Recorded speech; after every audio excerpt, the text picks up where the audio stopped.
Drake Nix, and you're watching Drake Nix Vision. Today I want to talk to you a little bit about what it means to love yourself in your totality, in your wholeness, in your fullness. What does it look like to come into a place that we are absolutely okay with who we are, mind, body, and soul, and every moment being our greatest cheerleader, our best friend, and making that just our regular everyday practice. And first it's a practice, it's a discipline, but in time it actually becomes the nature of who we are. So I have a handful of tips that will help you to come into your best alignment as your own best friend. I'm a holistic educator and soul guide. I help people to align with their very best selves and find their blocks and to change their programming so that they can come out into the world and to be of service to others, because ultimately that's what this time period is about. This awakening process that many of us are going through is all about figuring out who we are, what we have to offer, and then going out and helping the rest of our community so that we can do the big healing work that needs to happen here between the environmental issues, the social issues, the personal issues. We're all doing this work together, and we're all looking to see a better future for ourselves and for those who are going to follow us after. When I first started to meditate back in the day, I'd always follow my meditations with a certain practice of giving myself love. And I would hug myself and I would feel my body and I would thank my body and I would say thank you so much for giving me this physical presence and for being the body that moves me through this life. For better or worse, sometimes you get sick, sometimes you figure out that there are things going on with your body that are not the most favorable of circumstances. You were either born with it or it happens later. Our bodies are weird, but they're vessels, and they aren't necessarily us. They are just the ride that we have right now as we move through this life. And the better we treat these bodies, the more that we love these bodies, the more we develop a healthy relationship and a healthy conversation with these bodies, the better off our lives will be. So we start with the body, we give love to the body, then we move to the mind and we give thanks to the mind. And I know that sometimes the mind can be very frustrating. You have thoughts that you're like, oh, that's a weird fucking thought, like where did that come from? It must not be my thought, it's there, and then it haunts you and you're like, whoa, this mind is messed up, why do I have this mind? Or you go out into the world and you run into somebody and you're like, this is a very awkward conversation and I am very aware that I'm being very awkward because my mind, it does this thing sometimes, and I'm not always being my best self. Or you're talking to somebody or you're taking a test and you're like, oh, and then you forget, you have no idea what you're talking about, or you're like, oh, and that thing, you have no idea what that thing is, you can't remember, and then you're like, yeah, sorry, I guess that's what Google's for, because my mind can't do it all. But we have these moments with our minds that can be, somewhat stressful, and despite that, we learn to love ourselves, and we, have compassion for ourselves and empathy, and, we see ourselves, and hopefully we can learn to laugh at ourselves. That's something that I've been really trying to practice. I'm driving in the car, and then I say something out loud, and it's ridiculous, and then I just laugh, because what else are you going to do? You're going to make yourself feel bad for that little moment, for that random thing that you did in front of so-and-so who you may or may not ever see again. Who cares? This is a learning process, and every day we're growing, and every moment we're almost a different person. You are just bearing witness to this person that you inhabit, that moves through the world and acts through the world, and you're trying to get conscious about who you are in that process and how you might alter the ways that you move through reality to have the best possible outcomes. So loving yourself is literally the number one thing that you can do, because you're coming to a place of just having curiosity. When you have love for yourself, you can be curious about the process. You're not going to be upset if you get it wrong. You can enjoy the process even, because it's like watching a sitcom. If you can take your own ego out of it and you aren't so set on what the outcome is, and you can see these moments for what they are, there's brilliance in these moments, there are times in my life where I'm like, I don't even think, a sitcom writer could write it this good, and I get to live it. I get to be that ridiculous character. I get to be that hero of the journey in this particular moment. Every moment's changing, and so you're developing this distance from your mind where you realize that it's not you. You are not the mind, you're not the body, you're just in this vessel for this time, and therefore you can enjoy your relationship with it and not be so offended by the things that it does. If you are offended, that's something to look at, because if you're offended by what what you're doing. That means you're lacking self-control, which means you're lacking the mindfulness behind the action or the word or the thought even, and you have no control of what you're doing. You got to take a step back and figure out what is it that you need to do in order to get back into alignment so that you can get hold of the reins. It reminds me of the Chariot card. If we're talking about tarot, I work with tarot a lot because I think it's really cool to have these archetypes that show up in our lives. So we could say that with the Chariot, you are in the Chariot and you have your mind and your body and you're like riding there in the background and you have complete control and you're dictating where you're going in this form right now. So what we're trying to get to is how can you be in the position of the Chariot all the time, where you're always making conscious decisions, you're always steering the mind and the body to work with you, and it's the soul that is in that place of steering and making the decisions. And when your soul is the one that is the main driver, you're going to have much better outcomes, and you're going to have the experiences that are more aligned with who you want to be, where you want to go. You're going to have opportunities that really speak to who you're becoming. You're going to make better friends and make better decisions that, help you to reach success in your own life. So that's why it's really important to think about how can we distance ourselves from the mind and the body, but realize that we're still part of the mind and the body, and they all work together.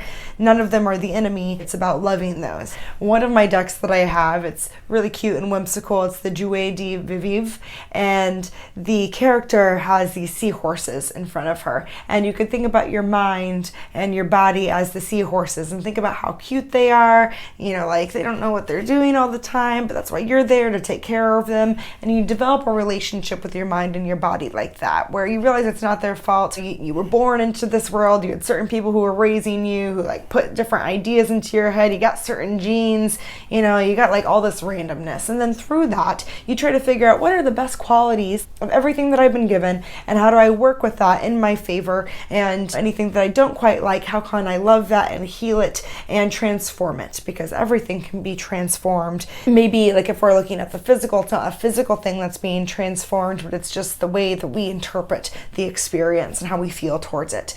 Because anything can have multiple sides. You're just looking at one specific perspective, but if you flip it, you can look at another side of it and you could have better feelings and a more harmonious relationship with whatever that is. So that's the body, and we love the body, we love the mind, and then you love this beautiful soul that's inside of you, because that's where the gold is. That is where you really come out in your full force, and your uniqueness is the thing that makes you you. It's the thing that brings you to life and moves through you, every cell in your body, all the energy that moves out of your body. I don't know if you can see it like I can see it, but it's fucking beautiful. And once you realize it's the essence of you that is every day when you move through life, you get to step into that. And the more that you can remember that the body and the mind, they're just tools, but it's not who you are, then you can tap more fully into this other thing that really, really is you. Outside of this body, in this body, it's always here. And so we love that part of our soul, and we tap into it, and we allow that to influence our relationship with all other things and all other people. And we realize that everybody around us is also on this path. Everybody around us is also growing and learning to love themselves and coming to a place of better balance. So if this resonates with you, awesome, you can use it. If you sit down and meditate, and even if you're not meditating, you just are by yourself and you're in the bathroom and you're I'm gonna give myself a hug right now. I'm gonna feel my body. I'm gonna say thank you to my body. Whether or not I actually feel this way, you're just gonna do it. You're gonna say, okay, I love you. Thank you for, being me. Thank you for allowing me to have this physical experience. And you feel your head, you feel your brain, and you're hey brain, sometimes cool, sometimes not, but I love you. And I'm really thankful for you. Thank you for everything that you're doing. And you go to your soul and you're soul, you're badass. And thank you for being in me and being me, and I'm so excited to live my life seeing the ways that you work through me and the magic that comes of that. Another thing that you can do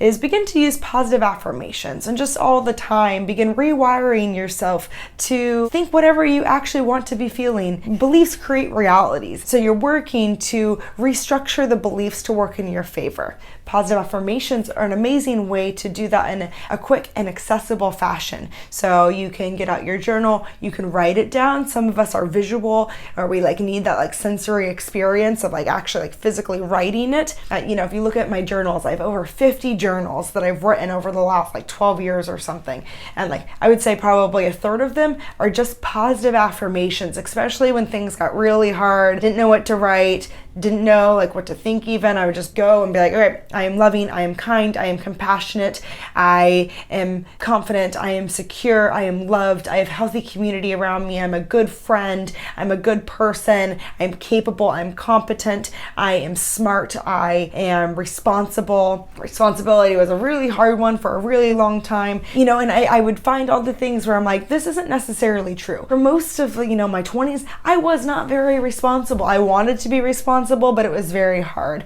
I was a very emotional human being. I'm still a very emotional human being, and I got to work with my system, and I got to be sensitive with myself. And that's the beauty of it, because at the time I was trying to fit myself into positions and work these jobs where they're like, you need to show up at this time and you clock out at this time and you have a 30-minute break, and if you're late from that break, what? Like, I am a human being with needs. Like, sometimes I go on my break and I'm like, I gotta get to the bathroom, and like, yeah, I just had 30 minutes, but like I still gotta pee right now, and like I don't want to be reprimanded because I'm not back in 30 minutes. And like, I will follow your rules, I will work with you. If you see me as an equal and you have value for me and I have value for you, then we can make a compromise. And if you want me to follow through with something and I understand why you want that and why that makes sense, then I will do it. But if your rules don't make sense to me, then I maybe won't follow them. Actually, yeah, let's keep talking about this responsibility thing, because we live in this world that's like, you gotta work this many hours every week, and we're not gonna pay you very much for it,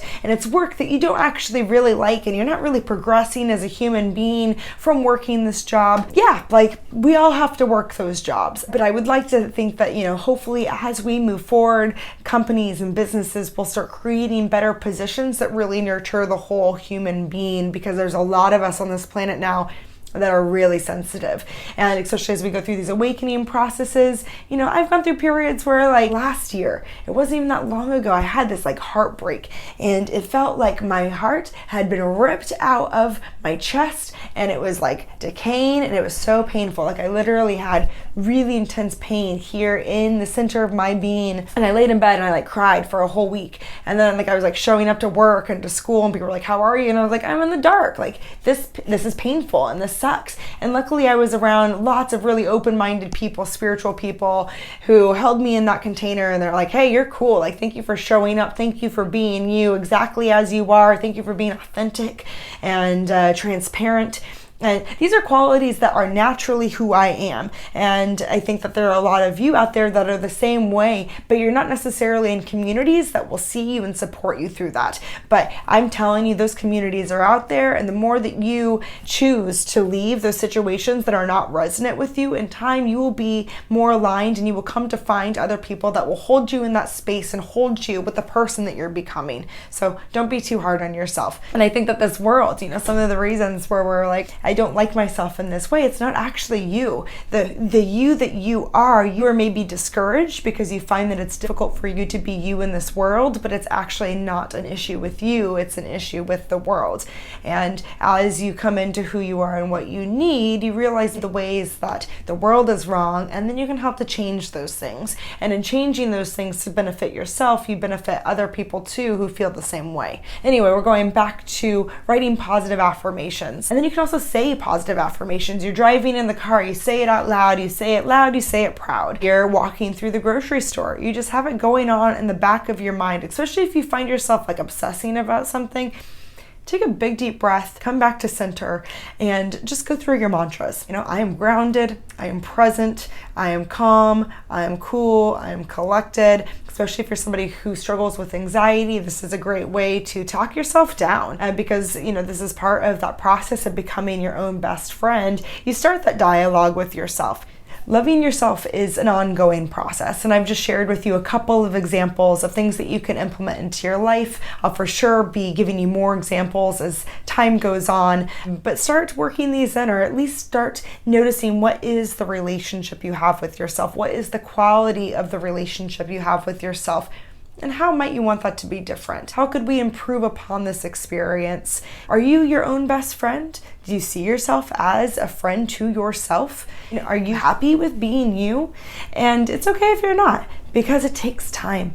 And when we learn to love ourselves over time, we can really respect the process, and we can really feel grateful for the process as we see the way that the transformation takes place. And one day you do wake up and you're holding your own hand and you're like, this is the only hand I need. And you can still have partnerships, you can still have healthy, successful relationships with other people, but first you do that work with yourself, and you hold your own hand, and your relationship with yourself is your number one priority. That's all I have for today. Thank you for watching. If you've liked what you've seen, subscribe below. Make sure to check out my website, www.drakenicksvision.com. If you're in the PDX area, I list upcoming events that I'm running. So if you're looking for a community that talks about these things and can hold you in your wholeness, that's a great place to start. Otherwise, you can look at my free guided meditations. They're on my website, or you can go over to Insight Timer. It's a free app. You were awesome, and I am so proud of you. And I know that you are doing the best that you can, and every day you are becoming a better version of you, and you're benefiting everybody around you by the work that you are doing. Have a really wonderful day, and we'll see you next time.